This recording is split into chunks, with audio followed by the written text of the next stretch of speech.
Recently আমি হচ্ছে এই রুটিটার অনেক অনেক রিভিউ দেখছি, যেটার নাম হচ্ছে ইস্ট বেকার। তো আমি ভাবছিলাম যে তারা যেভাবে রিভিউ করছে, তো আমার সেই রিভিউ দেখে মনে হলো আমার এটা একটু ট্রাই করে দেখা উচিত। আমার রুটি টাইপের জিনিসগুলো খেতে বেশ ভালো লাগে, মর্নিংয়ে আমি খাই। তো আমি কিছুক্ষণ আগে মরে গিয়েছিলাম, তো ভাবলাম এটা দেখে আমার মনে হলো যে না, ট্রাই করা উচিত। আর আমার ভাগ্নি ছিল, তো ও আগেই টেস্ট করছে, তো সেহেতু ভাবছি ঠিক আছে নিয়ে দেখা যাক। তো একটা নিয়ে আসছি আমি এই রুটি।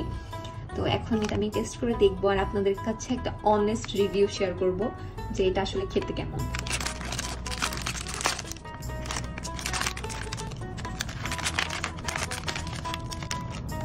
এটার মধ্যে তেমন কিছুই না, উপরে তেমন কিছুই নাই।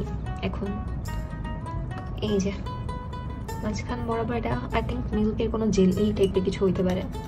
এখন যাই হোক, টেস্ট করার পালা। আমি এখন টেস্ট করে দেখি এটা আসলে কেমন খেতে।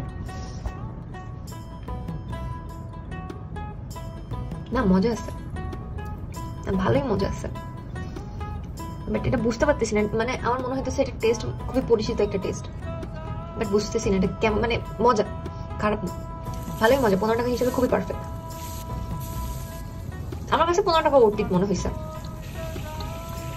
যাই হোক, আমার কাছে ভালো লাগছে। এটা তার কাছে কেমন লাগছে বলতে পারি না, বাট আমার কাছে, আমি অনেস্ট রিভিউ শেয়ার করছি।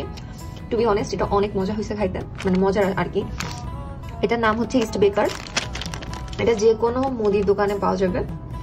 যাই হোক, এটা টেস্ট করার আমার কাছে ভালো লেগেছে, আপনারাও চাইলে ট্রাই করে দেখতে পারেন।